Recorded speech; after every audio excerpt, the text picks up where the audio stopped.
Hello student, इस video में gases state में kinetic theory of gases and van der वाल इक्वेशन के बारे में डिस्कस करेंगे।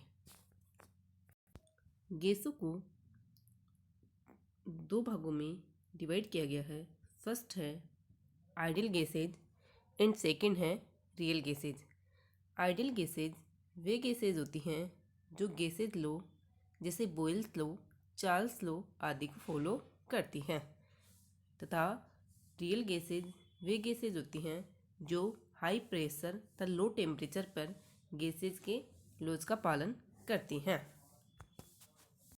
अब है main postulate of kinetic theory of gases. जो कि हम जानते हैं जो गैस है वो सूक्ष्म पार्टिकल से मिलकर बनी होती है और इन स्मॉल पार्टिकल को ही मॉलिक्यूल्स कहते हैं। एक गैस के मॉलिक्यूल इक्वल होते हैं बट अनदर गैस के मॉलिक्यूल से डिफरेंट होते हैं। सेकंड है कि गैस के मॉलिक्यूल का जो रियल वॉल्यूम है वो गैस के कंप्लीट वॉल्यूम की तुलना में नेग्लेक्ट होता है। थर्ड है कि गैस के मॉलिक्यूल्स को कंप्लीटली इलास्टिक माना जाता है, अर्थात हम कह सकते हैं इन मॉलिक्यूल्स में न तो अट्रैक्शन होता है और न ही रिपल्शन फोर्स होता है। इम्प्लाइज यानी इनकी पारस्परिक कोलिजन के दौरान काइनेटिक एनर्जी का कोई लॉस नहीं होता है। फोर्थ है ये मॉलिक्यूल्स एक स्ट्रेट लाइन में गति करते हैं तथा ये आपस में टकराकर या पात्र की दीवारों से टकराकर अपनी डायरेक्शन को चेंज कर देते हैं, परंतु इन मॉलिक्यूल्स के वेग इक्वल नहीं होते हैं। फिर आगे है कि इन मॉलिक्यूल्स के मोशन पर ग्रेविटेशनल फोर्स का कोई इफेक्ट नहीं होता, यानी ग्रेविटेशनल फोर्स का प्रभाव नेग्लेक्ट होता है। लास्ट है कि इन मॉलिक्यूल्स की एवरेज काइनेटिक एनर्जी प्रोपोर्शनल होती है एब्सोल्यूट टेम्परेचर ऑफ गैस, अर्थात यह average kinetic energy nature of gas पर डिपेंड नहीं करती है। तो ये है main postulate of kinetic theory of gases. Now derivation of kinetic gas equation. इसके लिए क्यूबिक पात्र लिया गया है जिसकी लंबाई L है तथा इसमें गैस के n मॉलिक्यूल्स भरे हुए हैं तथा प्रत्येक मॉलिक्यूल्स का मास m है तथा इसमें गैस के मॉलिक्यूल का root mean square velocity c है तथा इसमें इसकी वेलोसिटी को x, y तथा z अक्षों के समानांतर x, y तथा z में डिवाइड किया गया है। अतः इसके कंपोनेंट वेलोसिटी ऑफ कंपोनेंट क्या होगी x, y, z। अतः हम कह सकते हैं कि c स्क्वायर बराबर x square plus y square plus z square. यहाँ हम केवल कंपोनेंट वेलोसिटी घटक x द्वारा डिफाइन कर रहे हैं, जिसमें वेग घटक x केवल पात्र की m तथा n दीवारों से कोलिजन करता है। तब माना कि इसके वेलोसिटी की जो डायरेक्शन है वह दीवार m की ओर है। चूँकि इसका वेलोसिटी x है तथा मास m है तथा तो m दीवार से टकराने से पूर्व इस मॉलिक्यूल का मोमेंटम हो जाएगा mx हो जाएगा। क्योंकि हमें पता है कि ये जो कोलिजन है वह कम्प्लीटली इलास्टिक है, अतः दीवार के टकराने के पश्चात मॉलिक्यूल का मोमेंटम हो जाएगा -mx। अतः एक टक्कर के पश्चात चेंज इन मोमेंटम हो जाएगा 2mx। चूँकि पात्र की m तथा n दीवारों के मध्य डिस्टेंस L सेमी है, अतः उसे n दीवार से टकराने के लिए L डिस्टेंस को तय करना होगा। इसलिए एक सेकंड में होने वाले कोलिजन्स की संख्या क्या हो जाएगी x/L। अतः चेंज इन मोमेंटम पर सेकंड क्या हो जाएगा 2mx। तो चेंज इन मोमेंटम है और कोलिजन्स की संख्या क्या है एक्स अपॉन एल, तो 2mx into x upon L, या कह सकते हैं 2m X square upon L. ये हो गया जब वेलोसिटी कंपोनेंट एक्स डायरेक्शन में हो। इसी प्रकार मूल्य जो भी पार्टिकल है उसके वाई तथा जेड वेग घटकों के लिए क्या हो जाएगा, change in momentum per second हो जाएगा 2m Y square upon L, और जे डायरेक्शन में क्या हो जाएगा 2m Z square upon L. अतः एक मॉलिक्यूल के लिए change in momentum per second क्या हो जाएगा 2m X square upon L plus 2m Y square upon L plus 2m Z square upon L. या इसको लिख सकते हैं 2m सी स्क्वायर अपॉन एल, जहाँ सी स्क्वायर बराबर X square plus Y square plus Z square है। क्यों one molecule के था, अतः एन मोलिक्यूल्स के लिए क्या हो जाएगा 2mn C square upon L. चूँकि सेकेंड लॉ ऑफ मोशन के अकॉर्डिंग क्या हो जाएगा कि change in momentum is equal to force, तो यहाँ क्या हो जाएगा एफ बराबर 2mn C square upon L. हम जानते हैं कि प्रेशर क्या होता है फोर्स अपॉन एरिया, तो ये क्यूबिक जो हमने पात्र लिया है उसका एरिया क्या हो जाएगा 6 इंटू भुजा स्क्वायर, जहाँ भुजा का है एल, तो यह हो जाएगा 6l स्क्वायर। अतः P बराबर 2mn C square upon L into 6l square. अतः इसको सोल्व करेंगे तो P बराबर mn C square upon 3l cube. चूँकि जो क्यूबिक पात्र है उसका वॉल्यूम होता है एल क्यूब, अतः एल क्यूब बराबर v रखने पर P बराबर mn C square upon 3v, या इसको इस तरह लिख सकते हैं PV बराबर 1/3 mn सी स्क्वायर। यह जो इस इक्वेशन है PV बराबर 1/3 mn सी स्क्वायर, इसे ही काइनेटिक इक्वेशन कहते हैं। नाउ डिस्कस करेंगे कि वान डेर वाल्स समीकरण की व्युत्पत्ति कैसे हुई। तो जो आइडियल गैसेज हैं उनके बिहेवियर से जो डेविएशन है, जो अपन ने काइनेटिक थ्योरी ऑफ गैसेज पढ़ी वो तो आइडियल गैसों की व्याख्या पूर्णतया करता है, बट जो रियल गैसें हैं वो आदर्श आइडियल बिहेवियर से डेविएशन शो करती हैं। इसके लिए हमने जो पोस्टुलेट पढ़े उसमें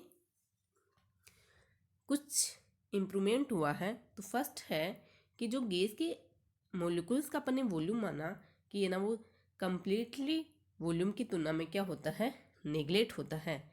यह ओनली टेम्परेचर और प्रेशर की सामान्य अवस्था में ही होता है, क्योंकि जो टेम्परेचर और प्रेशर की जनरल स्टेट है उस स्टेट में गैस के मोलिक्यूल का वॉल्यूम गैस के कंप्लीटली वॉल्यूम का लगभग 0.014% होता है, जो कि अपन नेग्लेक्ट मानते हैं।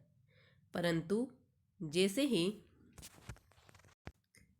ही प्रेशर हाई हो जाता है तो जो गैस के कंप्लीटली वॉल्यूम है उसमें कमी आती है, जिससे जो गैस के मॉलिक्यूल्स का वॉल्यूम है वो 1.4% हो जाता है, और जिससे मॉलिक्यूल्स क्या हो जाते हैं क्लोजर आ जाते हैं, और इस वॉल्यूम को हम नेग्लेक्ट नहीं मान सकते। और इसी प्रकार यदि लो टेम्परेचर हो उस पर भी जो गैस का कंप्लीटली वॉल्यूम है वो कम हो जाता है। अतः high pressure and low temperature पर यह आइडियल बिहेवियर से डेविएशन दर्शाता है। इसी प्रकार हमने माना कि जो गैस के मॉलिक्यूल्स हैं उनके बीच में क्या अट्रैक्शन या रिपल्सन नहीं होता है। यह भी low temperature and high pressure पर सही नहीं पाया जाता, क्योंकि इन दोनों अवस्थाओं में जो गैस का कंप्लीटली वॉल्यूम है वो बहुत ही कम हो जाता है, और जिससे मॉलिक्यूल्स एक दूसरे के क्लोजर आ जाते हैं और उनके बीच में अट्रैक्शन पाया जाता है। इसके कारण ही जो लिक्विफिकेशन ऑफ गैसेज होता है वो अट्रैक्शन के कारण होता है, और जो हमने जूल थॉम्सन इफेक्ट पढ़ा था वो भी अट्रैक्शन के कारण ही होता है। अब हम डिस्कस कर रहे हैं कि वान डेर वाल्स समीकरण में दो तरह के संशोधन किए गए, एक तो आयतन संशोधन और सेकंड दाब संशोधन। तो फर्स्ट पढ़ रहे हैं आयतन संशोधन वॉल्यूम करेक्शन।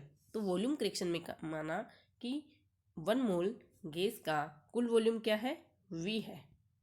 चूँकि हमने माना अभी कि गैस के मोलिकुल्स का वॉल्यूम नेगलेक्ट नहीं है, अतः जो भी गैस के अणु का वॉल्यूम होगा वो V न होकर इससे कुछ कम होगा, जिसे हम VI से रिप्रेजेंट किया, और VI बराबर V माइनस B, जहाँ पर B को एक्सक्लूडेड वॉल्यूम कहते हैं, वर्जित आयतन कहते हैं। अब हम कैलकुलेशन करेंगे। इसके लिए ये डायग्राम दिखाया गया है। इस डायग्राम में माना कि किसी भी गैस के मोलिकुल्स का डायमीटर सिग्मा है और इसमें 2 मोलिकुल्स हैं, उनके परस्पर अटैचमेंट को दिखाया गया है, जिसमें दोनों मोलिकुल्स के सेंटर्स की डिस्टेंस सिग्मा मानी गई है। अतः हम कह सकते हैं कि दोनों मोलिकुल्स इस दूरी से, यानी सिग्मा दूरी है, इससे अधिक निकट नहीं आ सकते। अतः जो अपन के पास छायांकित गोला है उसका वॉल्यूम ही इन 2 मॉलिक्यूल्स के लिए एक्सक्लूडेड वॉल्यूम होगा। चूँकि इस गोले का वॉल्यूम 4/3 पाई सिग्मा क्यूब होगा, अतः एक मॉलिक्यूल का एक्सक्लूडेड वॉल्यूम हो जाएगा, आधा हो जाएगा, तो 1/2 4/3 पाई सिग्मा क्यूब, या इसको हम लिख सकते हैं 4/6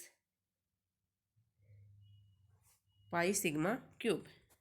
बट एक मॉलिक्यूल का रियल वॉल्यूम क्या हो जाएगा?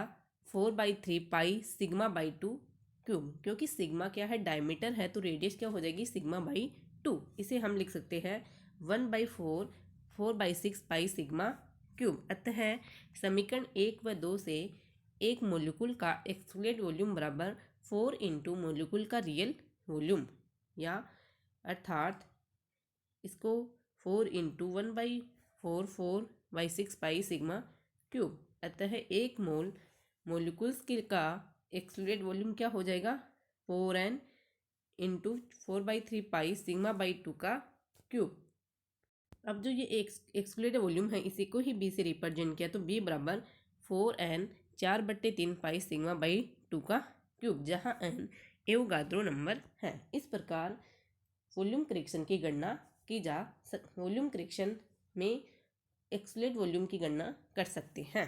अतः VI बराबर V माइनस P, जहाँ VI आइडियल वॉल्यूम है तब भी एक्सक्लूडेड वॉल्यूम है।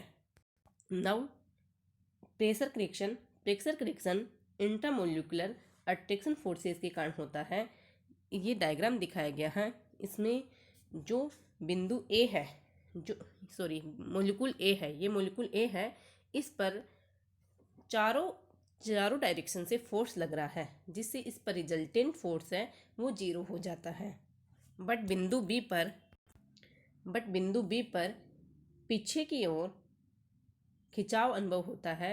अतः यह मोलिक्यूल पात्र की दीवार से उतनी वेलोसिटी से नहीं कोलिजन करता जितनी वेलोसिटी से वह इस फोर्स की अनुपस्थिति में कोलिजन करता है। अतः इस मोलिक्यूल द्वारा दीवार पर जो भी प्रेशर डाला जाएगा वह कुछ कम होगा। अतः हमें आइडियल प्रेशर PI बराबर हो जाएगा P plus P,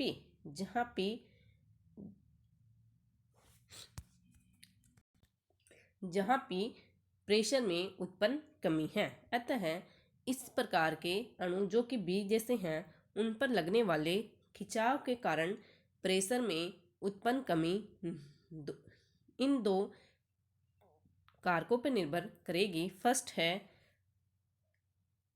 number of molecules of gases पर वॉल्यूम, और सेकंड है, यानी जिसे हम कह सकते हैं डेंसिटी ऑफ गैस। सेकंड है पर टाइम में दीवार से टकराने वाले मोलिक्यूल्स की संख्या, जो भी डेंसिटी ऑफ गैस पर निर्भर करती है। अतः प्रेशर में उत्पन्न कमी P समानुपाती रो स्क्वायर, जहाँ रो डेंसिटी ऑफ गैस है। चूँकि हम जानते हैं कि एक मोल गैस के लिए डेंसिटी उसके वॉल्यूम के इन्वर्सली प्रोपोर्शनल होती है, अर्थात रो समानुपाती 1/V। अतः क्या हो जाएगा? समीकरण से P समानुपाती 1/v², क्योंकि P क्या था, P समानुपाती रो स्क्वायर था, अतः P समानुपाती 1/v²। तो हमने एक कांस्टेंट माना, तो P बराबर A/v², जहाँ A एक कांस्टेंट है जो कि नेचर ऑफ गैस पर डिपेंड करता है। चूँकि PI आइडियल प्रेशर है, अतः PI बराबर P प्लस प्रेशर दाब में उत्पन्न कमी, अतः PI बराबर क्या हो जाएगा, P प्लस A/v²। अतः चूंकि आइडियल गैस के लिए गैस समीकरण होती है PI/VI बराबर RT 1 मोल के लिए, अतः यहाँ पर PI बराबर है P प्लस A/v² तथा VI बराबर है V माइनस B, अतः हम इसे लिख सकते हैं P plus A/v² V minus B बराबर RT। यह जो समीकरण आई है वही 1 मोल गैस के लिए वान डेर वाल्स समीकरण कहलाती है।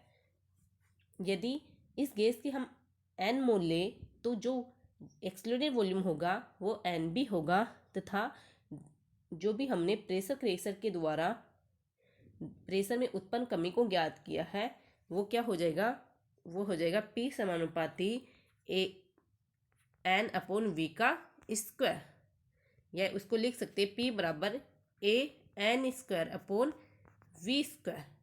अतः n मोल गैस के लिए वान डेर वाल्स समीकरण हो जाएगी P plus AN²V², N²/V² V minus NB बराबर nRT, अर्थात जहाँ A व B van der Waals constant है। इस प्रकार volume correction and pressure correction द्वारा हम वान डेर वाल्स समीकरण की व्युत्पत्ति कर सकते हैं।